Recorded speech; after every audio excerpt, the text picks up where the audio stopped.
बार जोरदार दोबारा से माँ भारती का जयकार लगाएंगे और जयकार वहां तक भी जाना चाहिए जिन्हें भारत माता की जय सुनने से पेट में दर्द होता है, उनकी छाती को चीरता हुआ जाना चाहिए जयकार। भारत माता की, भारत माता की, वंदे वंदे, जय श्री राम, जय जय श्री राम। बहुत बहुत आभार आप सभी का, और सबसे ज्यादा आभार, नमन, अभिनंदन मल्होत्रा जी को। मैं ये कह सकता हूँ कि अगर आपकी आंखों में दूसरे की पीड़ा देखकर आपकी आंखों में आंसू आ गए, इसका मतलब आपका ईश्वर से साक्षात्कार हो चुका है। इसका कोई और तराजू ही नहीं है। धर्म का, इंसानियत का कोई और तराजू है ही नहीं। लेकिन अगर दूसरे का दर्द है और आंसू आपकी आंखों में आ रहे हैं, तो इसका मतलब आप ईश्वर आपके साथ है। और ये मैंने अभी भी देखा, मल्होत्रा जी वो डॉक्यूमेंट्री देखते देखते ही उनके आंसू बह रहे थे। आसान नहीं है ऐसे समय पे जब लोगों ने रिश्तों की मर्यादा को भी कहीं ना कहीं ताक पे रख दिया था, और मजबूरी में रखा था, किसी ने जानबूझ के नहीं रखा था। ऐसा दहशत का माहौल था। गलियों में खाली आवाज आती थी तो एम्बुलेंस के आने की आवाज आती थी।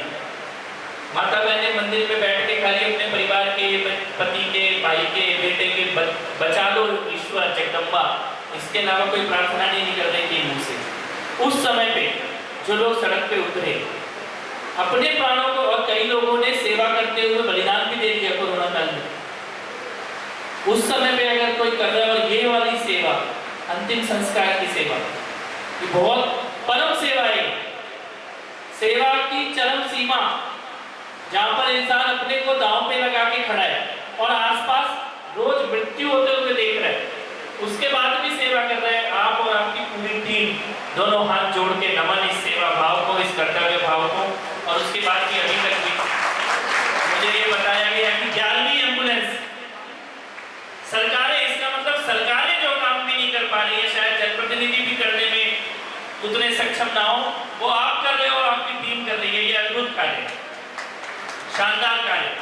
और मैं आपने जो कि मंच से ही आह्वान किया, गंगा और गाय दोनों विषयों पर, मैं आपको मंच से ये कहना चाहता हूँ कि आप जो संकल्प लेके आगे बढ़ेंगे, उस संकल्प में आपके साथ खड़े मिलेंगे भाई।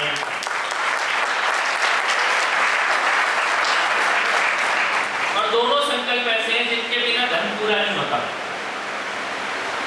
आज के माहौल में इस बात को और भी ज्यादा ध्यान से सुनना और कहना जरूरी है। ये जो सेवा है, ये सेवा क्या है? ये सेवा ही सनातन धर्म है। यही है ना सनातन। सनातन मतलब जो हमेशा से था और हमेशा रहेगा। ये करुणा का भाव, ये हमेशा से था और हमेशा रहेगा, ये सनातन है। यही सनातन धर्म है। प्रेम का भाव, करुणा का भाव, बलिदान का भाव, त्याग का भाव, वीरता का भाव, अन्याय को देख के प्राणों की बाजी लगा के लड़ जाना, ये सनातन धर्म है। और आज तो बहुत लोगों को पेट में दर्द हो रहा है सनातन सुन सुन के। देखा आप लोगों ने? किस किस ने देखा है सनातन को गाली देने वाले लोग जो बैठे हैं? मैं ये कहना चाहता हूं, इस मंच से कहना चाहता हूं कि सनातन धर्म अगर आपको समझना हो तो हिमालय के दक्षिण में और सागर के उत्तर में जितने भी धर्म परंपराएं पैदा होंगी वो सारी सनातन है। आप किसी पे उंगली लगा के नहीं कह सकते कि ये है और ये नहीं है। उसको आप हिंदू धर्म बोलो, चाहे सिख धर्म बोलो, चाहे बौद्ध धर्म बोलो, चाहे जैन धर्म बोलो, जो इस मिट्टी से निकला है ना, वो सब कुछ सनातन धर्म है। क्योंकि उसका मूल क्या है? करुणा। उसका मूल क्या है? सेवा। उसका मूल क्या है? प्रेम। उसका मूल क्या है? त्याग, बलिदान, साहस, वीरता, तेज, ओज, वो सब सनातन है। तो किसी माइकेलाल की औकात में है क्या सनातन धर्म को खत्म कर सके? कर सकता है क्या कोई? ये इस मंच से कहना जरूरी है। क्योंकि कल जो वहां पे बोला डीएमके, स्टालिन का बेटा, उसका नाम क्या है?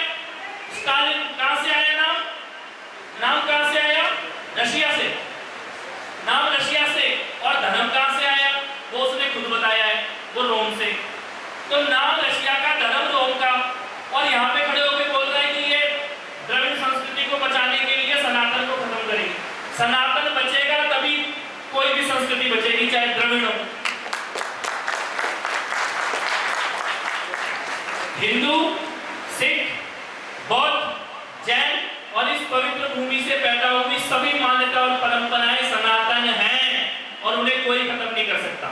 और आज जो लोग इस बात को बोल रहे हैं उनको ये पता होना चाहिए कि ऐसा सपना देखने वाले न जाने कितने आए और कितने चले गए।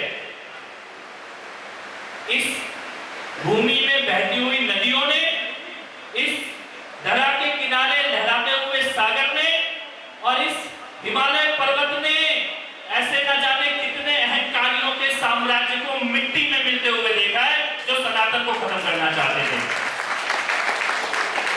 सनातन था, सनातन है और सनातन रहेगा। और इसके मामले में मैं तो कहता हूं ये तो राजनीति का विषय नहीं है, राजनीतिक पार्टी और राजनीतिक विचारधारा से बड़ा विषय है। अगर कोई बोले कि अपनी पार्टी के लिए, वोट के लिए किसी सनातन को, हिंदू को, किसी को धर्म को गाली दो, इसका राजनीति से कोई लेना देना नहीं है। भैया अपने घर में जाके अपनी माता जी को देख लेना, तुम्हारी माता भी मंदिर ही जा रही होगी, उनको भी नहीं रोक पाओगे। तुम्हारे घर में कोई बीमार पड़ेगा बेटा, कोई तुम्हारा प्रिय, तो तुम भी उसी ईश्वर के सामने सिर झुकाओगे जिसको गाली दे रहे हो आज।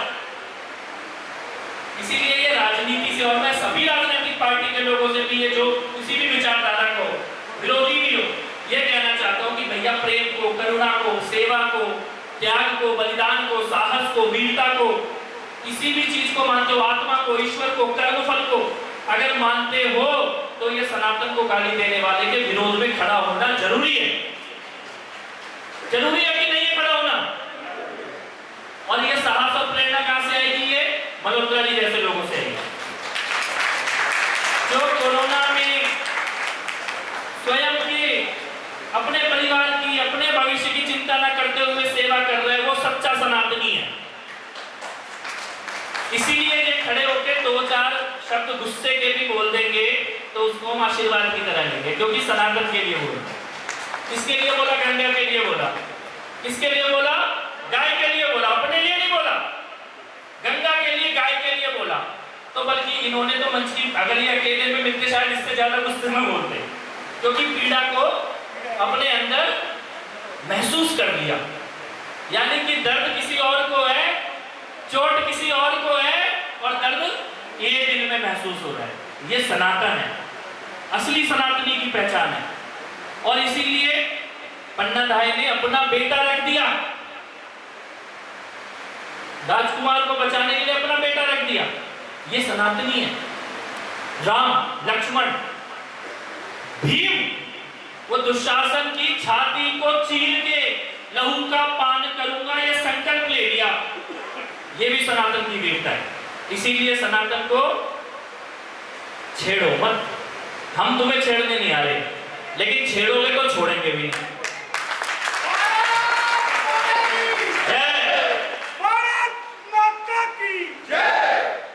राम की मर्यादा, सीता की प्रतीक्षा, तपस्या, कौशल्या का परम तप, वो भी सनातन है। लेकिन भीम की प्रतिज्ञा भी सनातन है। अब ये तुम चुन लो तुम्हें कौन सा वाला सनातन पसंद है। तो इसीलिए मेरा ये मानना है कि आज जिसने भी ये अपने गले में दो छोटी छोटी बातें मैं और बोलूंगा, ये भगवा पहना है भाई ने या बहन ने, ये भगवा अगर पहन लिया तो आपका ये धर्म है कि आपके आसपास किसी बिटिया के सम्मान के साथ कोई छेड़खानी नहीं होनी चाहिए। खासतौर पर दिल्ली में ये कहना जरूरी है। अभी 1-1.5 महीना पहले जो साक्षी के साथ हुआ, उस बिटिया को उस लड़के ने बीच सड़क पे चाकू मारा। मैं खाली एक बात मेरे मन में पीड़ा थी, अगर वहां पे एक भी जिसके दिल में जरा सा भी सनातन, उसको ये लगता ना कि ये मेरी भी बेटी हो सकती थी, ये मेरी भी बहन हो सकती थी, तो उस लड़के की इतनी औकात नहीं थी कि वो उस सड़क पे उस बच्ची को चाकू मार सकता था। रास्ते चलता एक भी आदमी के मन में अगर ये भाव होता कि इसकी जगह मेरी बहन बेटी भी हो सकती, तो गले में भगवा पहना है तो ये संकल्प लेना। हनुमान जी ने एक सीता मैया के सम्मान की रक्षा के लिए लंका जला के राख कर दी थी। तो ये भगवा तभी पहना जब तुम्हें ये बताओ कि तुम चौक पे खड़े हो तो इधर इधर पूरे 1 किलोमीटर 2 किलोमीटर कोई भी बहन बेटी ये सोच के चली जाएगी भगवा पहना मेरा भाई खड़ा है, यहाँ कोई मेरे साथ बदतमीजी नहीं कर पाएगा। और वरना मत पहनना। और दूसरी चीज, जो झूठ बोल के बहला फुसला के बेटियों के साथ अत्याचार हो रहे हैं, उसके प्रति जागृति अपने घर में चर्चा करो, परिवार में चर्चा करो, बेटियों को समझाओ और थोड़ा नजर रखो। जिस चिंता को इन्होंने सीधे शब्दों में बोला, उसको मैं सहमति देते हुए और समर्थन देते हुए बात करूं कि इस चिंता का भी ध्यान रखना, क्योंकि यहाँ पर बहुत सारे लोग सियालकोट से आए, कराची से आए, रावलपिंडी, कहां से आए। मैं मिला हूं कई परिवारों से, उधर से इधर आ गए, इधर से किधर जाएंगे, है ये गंभीर सवाल है। तो इधर से किधर जाना नहीं है, इधर ही रहना है। तो वो तभी रह पाएंगे जब ये याद हो कि उधर से आना क्यों पड़ गया था। जिस दिन वो भूल गए, उस दिन इधर से भी वो बिस्तर उठाना पड़ जाएगा हम सबको। तो बस इतनी सी विनती है, नमन है आपके सेवा की भावना को, त्याग की भावना को, और संगठन ने, संघ ने आपको सम्मान दिया ही है, सरकार आपके कार्यों को जानती ही है। छोटा सा प्रयास जो आप लोग सब मिलकर कर रहे हैं, आगे आपके काम को दुरुस्त जाने और उससे प्रेरणा लेके और लोग भी आपकी जैसी सेवा करें, उसमें जो प्रयास आप लोग कर रहे हैं, उस प्रयास में हम लोग भी पूरी शक्ति लगाएंगे। बहुत बहुत आभार। एक बार जोरदार जयकार लगाएंगे।